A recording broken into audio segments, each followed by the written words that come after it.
ఈ అమ్మాయి కారు విండోని పగలకొడుతుంది. చేతికి గాయమైనా సరే పట్టించుకోకుండా డోరు తీసి 5 గంటలుగా కారులో ఇరుక్కున్న తన కూతురుని కాపాడాలని అనుకుంటుంది. అయితే ఈమె కారులో పడుకున్న పాపని చూసి షాక్ అయిపోతుంది. ఎందుకంటే ఈమె తన కూతురు కాదు. మరుక్షణమే ఆ పాప తల్లిదండ్రులు వచ్చి ఈ అమ్మాయిని పక్కకి తోసేస్తారు. ఈమెను పిల్లల్ని ఎత్తుకుపోయే దొంగ అని పోలీసులకు ఫోన్ చేయడానికి చూస్తారు. కానీ ఈ అమ్మాయి ఎదురు తిరిగి పిల్లని కారులో ఎందుకు వదిలేశారు అని తిడుతుంది. అప్పుడు వీళ్ళు ఈ అమ్మాయికి మతి స్థిమితం బాలేదేమో అని అనుకుంటారు. అలాగే వీళ్ళు వెంటనే ఇక్కడ నుండి వెళ్లిపోతారు. అప్పుడు ఈ అమ్మాయి కింద కూర్చుని పోయి తన కూతురు ఎక్కడ ఉందో అని ఆలోచిస్తూ ఉంటుంది.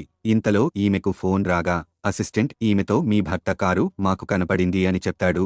దీనితో ఈమె వెంటనే ఆ కారు ఉన్న పార్కింగ్ ప్లేస్ దగ్గరికి వెళ్లి తన కూతురు కోసం వెతుకుంటూ ఉంటుంది. కానీ కారులో ఉన్న పాపకి ఊపిరి ఆడక ఇబ్బంది పడుతూ ఉంటుంది. ఇంతలో ఈ పాపకి ఒక మహిళ కనపడగా తన అమ్మని కాపాడటానికి వస్తుందని అనుకోగా, కానీ ఈమె ఈ పాప తల్లి కాదు, వేరొక మహిళ. ఆఖరికి ఈమెకి తన భర్త కారు కనపడుతుంది. దీనితో ఈమె ఆశగా డోరు తెరిచి చూడగా అక్కడ పాప ఉండదు. ఈమె ఆ కారు అంతా చెక్ చేసి తన కూతురు కనపడలేదని గట్టిగా అరుస్తూ ఉంటుంది. అయితే ఈ పాప ఏమైందో తెలియాలి అంటే వీడియో లైక్ చేసి పార్ట్ 3 అని కామెంట్ చేయండి.